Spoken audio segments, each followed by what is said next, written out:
¿El mal viene de nuestro interior o del exterior? Esto es Nosferatu del 2024. Comencemos. El joven agente inmobiliario Thomas Hutter es enviado a una mansión aislada en Rumania para cerrar un trato con el enigmático conde Orlok. A medida que Hutter descubre la aterradora naturaleza de su cliente, una serie de sucesos sobrenaturales comienzan a desatarse, poniendo en peligro a su esposa Ellen, quien tiene una conexión inexplicable con este conde misterioso. Esta película de terror gótico se encuentra centrada a la atención al detalle de plasmar la cultura y vidas de los habitantes de Alemania y Rumania en el siglo XIX. Con un fenomenal diseño de producción y vestuario, Robert Eggers hace un gran homenaje a la película Nosferatu de 1922, además expandiendo en el terror y temáticas con una excelente dirección y un guión sólido. Respecto a la cinematografía de esta película, me encuentro personalmente conflictuada, ya que hay encuadres preciosos, sombríos y escabrosos, pero al utilizar el mayor realismo posible, la mayoría de las escenas nocturnas entran una vez más en lo que para mí representa una molestia, la que yo llamo la iluminación realista, haciéndolas casi imperceptibles dichas escenas. O sea, de que sí me quedaba yo así viendo hacia la pantalla, como de que sube el brillo de la pantalla del cine, no sé cómo se hace eso, pero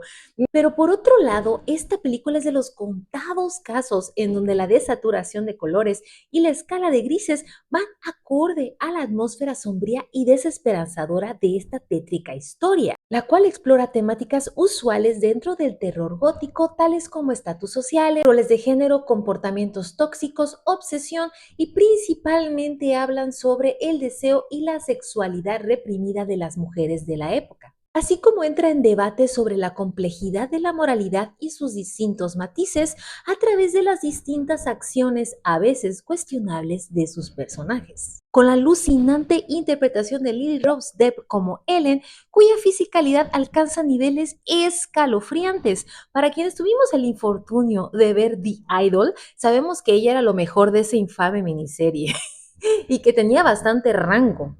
Entonces solamente le faltaba explorar muchísimo más su talento con un director mucho más hábil, y aquí podemos verlo, podemos ver la forma en la que ella se comprometió para interpretar a este papel. Su personaje me parece que está muy bien construido y su arco muestra ansiedades y situaciones que hasta el día de hoy las mujeres desafortunadamente vivimos y experimentamos. Y lo mejor es que lo hace de una manera a veces alegórica, a veces explícita, a veces está en tu cara lo que te está queriendo decir la película al respecto de esta represión, y también la forma en la que explora la sexualidad de Ellen. A través del terror gótico podemos utilizar las metáforas y los simbolismos visuales, y esto lo podemos ver a lo largo de la película y la forma en la que su personaje va evolucionando, así como su relación con el conde Orlok, el cual está intrínsecamente relacionado con ese tipo de temáticas que está explorando la película, haciendo una dupla sensacional con Nicholas Hoult, quien da una interpretación majestuosa como Thomas Hutter, donde también él se entrega al 100% en su fisicalidad y en su intensidad para interpretar a este personaje. Y también considero que hay mucha complejidad en el personaje de Thomas, en donde lo vemos actuar de ciertas formas y también hay ciertos simbolismos en sus acciones y en su relación con Ellen. Otro aspecto en el que estoy conflictuada es en el personaje de Nosferatu, o el conde Orlok. Aunque es innegable que Bill Skarsgård desaparece detrás del asqueroso y excelente maquillaje, el diseño de la criatura, aunque aterradora, se aprecia realmente muy poco. Y eso es una mezcla que tiene que ver con esta iluminación realista y también el hecho de que este personaje no está muy presente dentro de la historia.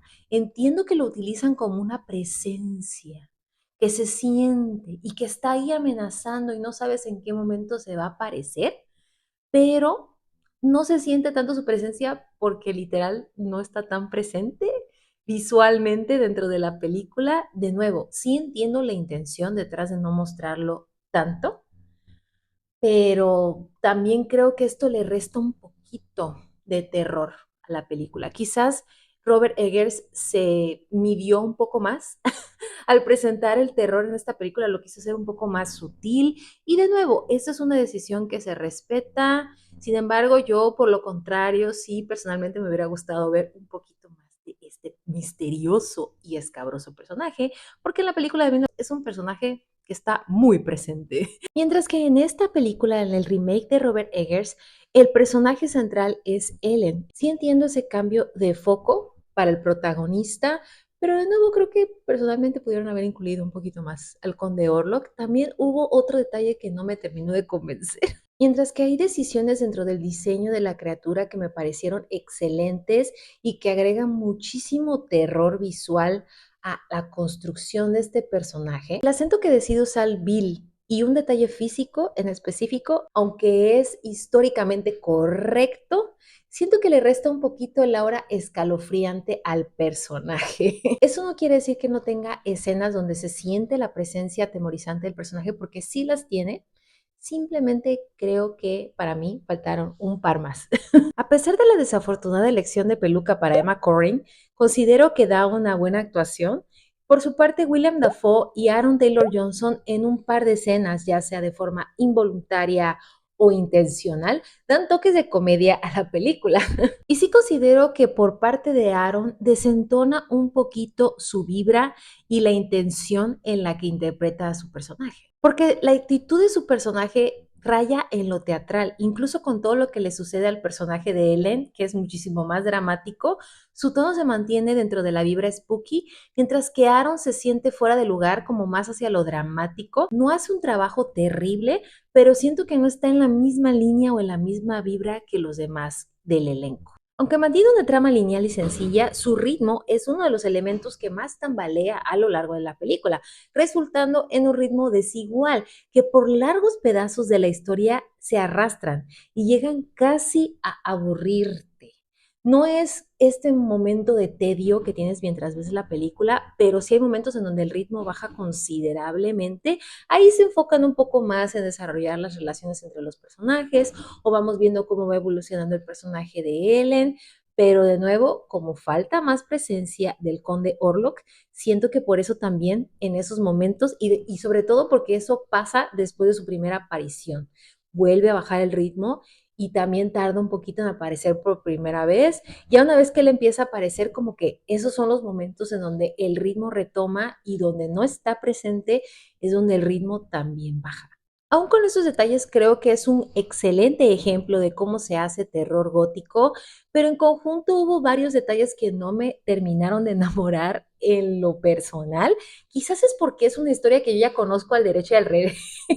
Aunque me pareció muy interesante los elementos que agregan y cómo cambian el enfoque hacia el personaje de Ellen, hubo bastantes detalles en específico con ese personaje que me parecieron muy bien utilizados y en algunos momentos me recordó un poco al personaje de Thomasin en la película de la bruja. En general creo que es una excelente película con un excelente elenco que además hacen un gran uso de recursos y de tecnología actual. Es una adaptación muy escalofriante de la novela de Bram Stoker y de la primera película donde apareció un vampiro en la historia. Creo que ya para este punto todos sabemos que sale un vampiro. Trato de no mencionarlo porque creo que de cierta manera sí es una revelación, pero creo que ya muchos estamos familiarizados con la historia de Nosferatu y pues si no, en cualquier caso voy a poner un spoiler alert. Algo que me tomó por sorpresa, que no tiene nada que ver con la película en sí, es la recepción y las opiniones de la gente que la ha visto hasta el momento, la cual veo bastante dividida. Y como he comentado en otros videos, yo prefiero mil veces que se divida la opinión y que haya muchísima variedad, que haya gente que no le haya gustado en lo absoluto, gente que le haya gustado a medias, como es mi caso, o gente que la haya amado total y desmedidamente. Pero sí he notado dentro de los comentarios que he leído y he escuchado, es que muchos de estos elementos que les mencioné les bajaron muchísimo la película, les hicieron que no fuera una experiencia tan agradable o no pudieron ver más allá de esos errores técnicos que sí los tiene y lo cual se me hace extraño porque creo que Robert Eggers como cineasta en general es una persona bastante perfeccionista y cada una de sus películas ha sido hecha con bastante investigación, con bastante atención al detalle. Esta no es la excepción, pero de nuevo creo que sí se ve un poquito limitado porque es una historia ya conocida, es una historia que de base ya existe desde hace más de 100 años. Entonces, Para mí, creo que también es otro factor el hecho de que ya muchas personas conozcan esta historia y de cierta manera puedes predecir lo que va a pasar, ¿no? Sobre todo siendo un remake de la película de 1922. Pero en general me pareció una película que tiene tintes muy interesantes y otro detalle es que ya casi no vemos terror gótico. Ese no es un subgénero tan presente en el cine de terror como uno podría creerlo. Entonces, considero que al menos traerlo un poco de vuelta con esta película es un gran acierto. Y de nuevo, como mencioné, la película tiene detalles muy interesantes. Para mí esta película es 4 de 5 estrellas y se encuentra disponible en salas de cines en México. Si estás en otro país, incluso si estás en México, checa disponibilidad. Les recomiendo esta película si son fans del cine de Robert Eggers, si les gusta el cine de terror y sobre todo si son amantes del cine gótico. Creo que es un gran ejemplo de este subgénero y me gustaría ver más películas de terror gótico. Hay muchísimas temáticas que se pueden explorar dentro de ese subgénero y sobre todo haciéndolo de esta forma tan extraña, extravagante, escabrosa, incluso perturbadora. Si llegaste hasta este punto del video, coméntame un emoji de murciélago. Ponme un emoji de murciélago en los comentarios. Recuerda que me ayudas muchísimo interactuando con este video, ya dándole like, comentándolo, compartiéndolo, viéndolo varias veces, interactuando con él, para decirle al algoritmo que te interesa este tipo de contenido para que se los muestre a otras personas también. Me gustaría saber tu opinión en los comentarios si ya viste esta película, ¿qué te pareció? ¿Eres del equipo que la odió? ¿El equipo que está a la mitad como yo o del equipo que la amó? ¿O tu opinión en general de la película? ¿O qué piensas de si debería haber más cine gótico? Me gustaría leerte en los comentarios. Si tú no me conoces, yo soy Leti Magmiao y si quieres más contenido como este, no te olvides antes de irte, si no lo has hecho todavía, suscribirte y darle clic a esa campanita para que te notifiquen cada vez que suba un nuevo video. Y nos vemos en el próximo. Bye.